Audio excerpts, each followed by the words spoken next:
예, 오래간만에 박시현 작가를 뵙습니다. 오늘 박시현 작가는 그 전에 외국에 좀 체류를 하셨어, 그죠? 체류하시면서 전시를 하시면서 또 거기서 또 공부까지 하시면서 또 외국 상황에 외국의 미술 상황까지도 살펴보셨는데 그러고 나서 이제 작업이 좀 바뀐 게 있는 것 같아요, 그죠? 예, 그리고 예, 그 바뀐 작업을 한번 선보이려고 이 전시를 아마도 염두에 두시고 하신 것 같고요. 이번 전시에서 이거 보여주고 싶다 하시는 게 뭐 있다면 뭘까요? 네. 크게 보면 제 작업에 두 가지 섹션이 추상적인, 수평적인 이회화, 추상화 이거랑 그다음에 이제 한국 와서 시작하게 된 콜라주 작품이잖아요. 네. 평면 회화는 색상의 깊이를 좀 더 주고 싶었어요. 밀도감, 다채로움을 좀 더 하고 그리고 좀 더 감성적인 어떤 아련한 그런 그리움 같은 나의 그 시적인 그 감수성, 음악적인 그런 것들을 좀 녹여내고 싶었어요. 그리고 콜라주 같은 경우는 이제 그 제가 실험적이고 좀 더 그리고 되게 적발적이고 감각적인 그 저의 그 본능적인 미적 감각을 이용한 것들이 많아요. 그리고 재질에서 오는 그런 재질과 재질이 다른 재질에서 오는 그런 상이함이 주는 그 재미와 그런 것들이 있었어요. 콜라주 작업은 과거 추상미술을 그릴 때의 수평적인 붓질들 이것으로 인해서 누워있는 듯한 어떤 연상할 수 있는 풍경이라든지 어느 심상이라든지 이런 것들과 달리 이 콜라주 굉장히 수직적인 것들이 되게 많이 강조가 돼요. 거대한 작업들도 그렇고 이렇게 위에서 내리잖아요. 물론 이제 그 안에는 굉장히 수평적인 바느질이 들어가 있어서 굉장히 어떤 그 이 리듬을 수직, 수평의 어떤 그 서로의 어떤 연결들, 결합들 이런 것들을 굉장히 많이 신경 쓰신 것 같은데 저 보면서 이건 쓸데없는 질문일 것 같지만 굉장히 심오할 수 있는 질문일 것 같아요. 꿈의 실들이 다 빨개요. 실이, 실의 색깔이. 예. 그러니까 이게 뭐 빨간 뭐 검은색을 할 수도 있고 흰색을 할 수도 있고 뭐 또 다양한 어떤 색들을 갖다가 자기가 선택해서 할 수 있잖아요. 그러니까 사실은 작업을 하는 건 선택의 문제이기도 해요. 내가 어떤 색을 쓸 것인지 그렇죠. 어떤 붓을 들 것인지 뭐 이런 선택의 문제이기도 한데 저 빨간색은 또 어떤 선택의 의미가 있어요? 제가 크게 보면 검정이랑 붉은색을 참 이게 되게 중점이 있는 것 같아요. 나 예, 몸속에. 그렇죠. 그거는 공유되는 네, 거죠. 그 예. 검정은 어떻게 보면은 그 죽음에 관한 그런 사유. 그렇지만 그 죽음을 성화시키는 죽음은 끝이 아니다. 새로운 시작이다. 이게 대한 게 있고 그래서 죽음은 어둡지는 않다. 아주 고귀하고 아주 화려할 수가 있다. 역설적인 그런 검정에 대한 저의 생각이고요. 이 붉음은 정말 내가 너무 예술을 사랑하는 이 마음을 어떻게 표현하겠어요? 그냥 붉은 거야. 예? 온 몸이 붉은 거야. 내 피가 다 붉은 거야. 그런 내 마음의 그런 열정과 그리고 그 태양이 사가라질 때 그 태양이 주는 아련한 그 붉은색들에 대한 어떤 가슴 저미는 그 색상들. 예. 그래서 그 붉은 것들은 나의 아주 어지적인 나아감, 미래를 향한 나의 한 발짝 한 발짝에 대한 꿈에 깨매고 그 시간들에 대한 고백들. 그래서요. 그러니까 이제 콜라주 그러면 보통 일반적으로 뭐 접착체를 이용해서 붙이거나 뭐 다른 매개를 사용해서 조금 공간감을 주거나 하는데 이제 이 바느질은 그러니까 붙여놓은 천이라든지 이런 것들에 주름도 주고 어떻게 보면은 이걸 갖다가 우리가 무슨 재단하듯이 아주 정교하게 박는 게 아니잖아요. 그러니까 이 이게 또 붓질하고 또 다른 어떤 효과나 어떻게 보면 작가가 이 꾸매면서 물론 이제 이것을 전에 작가님께서 이렇게 얘기하셨어요. 이것이 나의 일상이고 어떻게 보면 작업의 즐거움이기도 하고 어떻게 보면 안식 같은 어떤 휴식 같은 일이기도 하고 소일거리기도 하고 해서 처음에는 그것이 어떤 여성 서사의 한 부분이었다. 혹은 여성 서사를 이렇게 반추할 수 있는 그런 어떤 형식이 아니었나라고 싶었는데 오늘은 좀 다른 이야기를 좀 들은 것 같아요. 예, 그래서 이 주름이나 이 천의 어떤 이제 그것이 이제 주름지면서 만들어내는 이제 텍스처라는 게 있잖아요. 그러니까 천이 가지고 있는 천의 질감도 있지만 천이 이제 구겨지고 막 울퉁불퉁해지면서 만들어내는 어떤 공간감 같은 것도 있잖아요. 그러니까 이런 것들이 어떻게 보면 작업 속에 녹아 들어가서 또 하나 이야기를 구성하는 또 다른 요소가 될 수 있겠다. 그러니까 그런 점에서 이 붓질만으로 그린 그림하고는 좀 다른 어떤 그러니까 저는 이런 생각도 들어요. 저것이 부조일 수 있을까라는 생각도 해봤어요. 사실은 제가 그걸 많이 염두에 두고 해요. 왜냐하면 제가 지금은 이제 에너지적인 게 조금 부족하니까 천이나 그 종이들은 좀 가볍고 재단하기도 좋고 해서 하는데 제 생각은 이제 나무와 그리고 또 여러 가지 동이라든지 철제 이런 것들을 되게 많이 염두에 둬요. 다음은 그것으로 갈 것이다. 그래서 부조적인 성격이 있어요.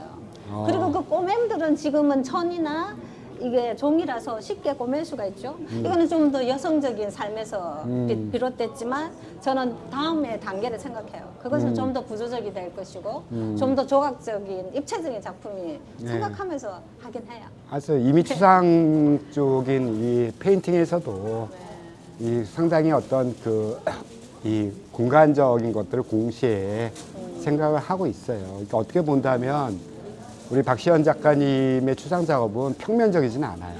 절대 평면적이지 않아요. 그러니까 어떤 색의 겹침이라든지 색의 조화라든지 배치라든지 이런 것들을 고려했을 때 굉장히 그림이 울퉁불퉁하단 말이에요. 그렇게 보시니까. 그러니까 이런 것들이 혹시라도 이제 공통점을 가지면서 이제 콜라주 작업을 이끌어가는 것이 아닌가라고 이제 짐짓 이렇게 추론을 좀 해볼 수 있는 부분이 있고, 그러니까 또 한 가지는 이제 앞으로 이제 어떻게 또 다른 작업이 나올 것인가. 그러니까 항상 이 전시라고 하는 것은 마지막 정거장을 보여주는 게 아니잖아요. 항상 가고 있는 그 사이에 있는 여러 역들을 보여주는 것이잖아요. 그러니까 이제 앞으로 어떠한 노선을 따라서 작업이 갈 것인가.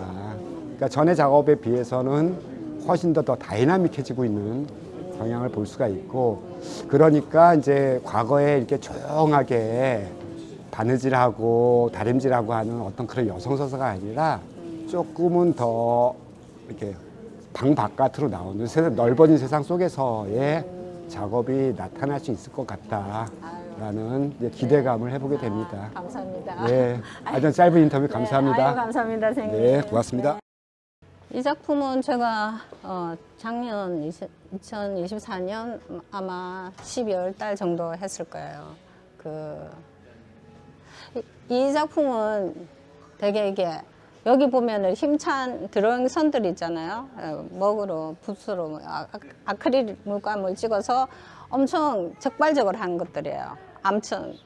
엄청 춤추듯이 했던 이게 터치들이 촥 있으면서 이렇게 잘 떨어져 맞은 거고요. 그리고 이 옆에 있는 이런 것들은 한복, 선 이거는 되게 구성적이잖아요. 그래서 이게 자연과 그다음에 인공적인 저의 디자인 감각들이 결합된 거라 보면 돼요. 그래서 이거는 제가 고심 안 하고 탁 나온 건데 너무 제 마음에도 흡족하고 제가 이렇게 뭐 작품들이 다 애정이 있지만 그 중에서도 이렇게 엄청 명상적인 작품도 좋지만 3박 3일체가 딱 들어맞는 그 있잖아요. 호흡이 탁 들어맞았을 때 군더더기 없는 그런 작품 중에 하나입니다.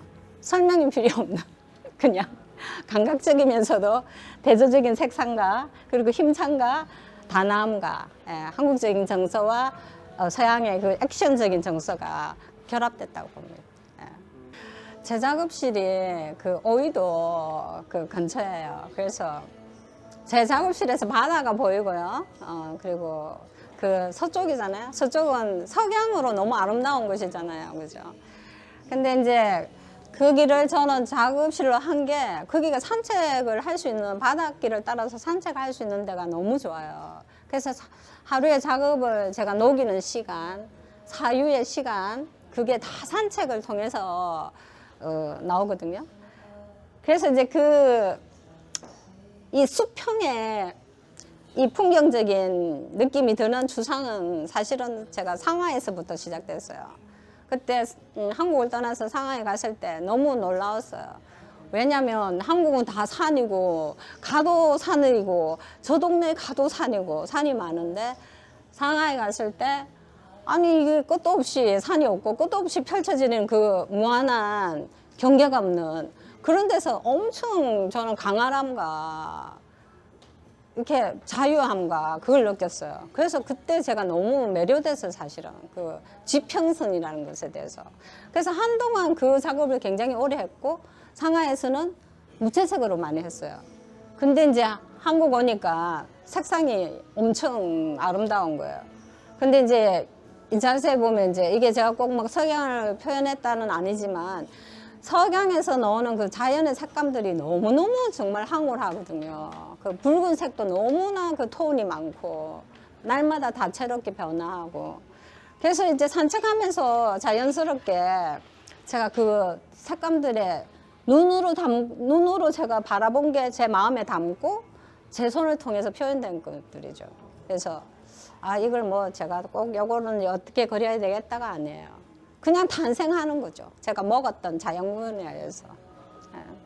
그래서 그 느낌들이 굉장히 자연스러운 느낌을 가지려고 하는 거예요. 인공적인 색감의 배합이 아니라 그냥 제가 자연에서 그 색상을 가져오고 그날의 제 감성들 그런 것들에 충만하게 하려고 했어요. 사실은 여기가 패션의 거리고 또 이 건물은 유명한 패션 1세대 선생님 설윤영 선생님 건물이에요. 그래서 이런 역사적인 그런 거리에 초대받아서 제가 이거 한국 와서 이제 하게 된 이 패브릭을 이용한 콜라주 작품을 좀 크게 이렇게 만들고 싶었어요. 그리고 여기 또 프레임도 있고 해서 했는데 제가 한국 온 지가 이제 한 4년 그때 코로나 때문에 왔다가 못 나가게 돼서 한국에 이제 정착하게 됐거든요. 근데 제가 한국에 와서 이제 그동안 하지 못했던 이 콜라주 작품을 시작하게 됐어요. 그거는 어떤 연유냐면 한국 와서 작업실이 없어서 지리산에 한 달 정도 머물렀어요. 그럴 때 제가 한국을 떠나서 제가 상하이에 오래 살았는데 한국에 오니까 제가 유년의 기억들로 완전히 그게 더 많이 생각이 나는 게 유년 때 기억들이 그때 제가 이제 생각한 게 우리 엄마가 겨울이면 호롱불 밑에서 그 직조를 짜기도 하고 배틀로 뭐 모시, 삼배 이런 거 짜고 또 그걸로 옷도 만들고 가족들을 위해서 그걸 많이 보고 자랐어요. 그래서 이게 천이 엄청 되게 가깝게 느껴지더라고요. 그리고 이제 이게 다 이거 사실은 작년에 해서 한 달 반, 한 2달 걸렸나? 밤에 거의 했거든요. 수작업을 해서 다 손바늘질로 하면서 그 여성들에 대해서 많이 생각을 했어요. 우리 어머니의 또 어머니들의 그 너머의 그 삶, 거기서부터 오는 거예요. 근데 이제 이런 재료들은 제가 어릴 때 봤던 그런 한복천에 대한 그 엄청 그 아련한 아름다움, 그 한복천이 주는 그 색깔 너무 화려하고 하잖아, 한복천이. 그래서 이제 이거는 펠트천이지만 그 한복천을 조금 더 차용했고요. 요런 붉은 요것도 차용했고, 그리고 이렇게 지금 검정이랑 붉은 거랑 지금 대비를 이루고 있잖아요. 예. 그래서 이제 제 작업의 중요한 모티브가 좀 빛과 어두움, 뭐 검은색, 붉은색, 뭐 이런 색상에 대한 대비도 제가 되게 좋아하거든요. 그래서 삶과 죽음, 아무튼 그 삶의 그 대비적인 요소를 좋아해요. 그래서 이런 다 손바느질하고 지금 이 신문지도 있거든요. 신문지 같은 거는 그 이제 캔버스에 오일 페인팅이나 뭐 아크릴로 쓰고 나면 재료들이 많이 남아요. 그 재료들이 너무 아까운 거예요. 말라가지고 버리게 되고 하니까 그거를 제가 이제 신문지 같은 거는 이게 뭐 주변에서 뭐 씌우는 거니까 거기다 다 색칠을 해요. 그리고 그거를 다 또 말아요. 적고 거기다 또 색칠을 하고 해서 또 바느질 꼬매고 해서 이제 이 종이랑 이 천이랑 다 엮어서 한 것들이에요. 제가 이 신문지 같은 거나 버려지고 뭐 이런 것들을 사용하게 된 계기도 처음에 왔을 때 한국에 제 작업실이 없고 해서 지리산에서 있으면서 남들이 버렸던 것들을 주워서 작업을 했어요. 그때 뭐 작업실은 그때 상하 있고 하기 때문에. 근데 이제 신문지 이런 거 사실은 뭐 다 버리는 거잖아요. 근데 이게 색칠을 해서 이렇게 말고 접고 이러다 보니까 엄청 단단해지더라고요, 이게. 그리고 새로 탄생을 하는 거예요, 얘들이. 버림받았던 그런 것들이 새로운 생명으로 탄생하고 또 색감들이 되게 또 종이라서 흡수를 잘해요. 그래서 아무튼 제가 신문지를 많이 사용하고 있습니다. 아무튼 여기는 저의 그런 6년의 스토리가 담겨 있습니다.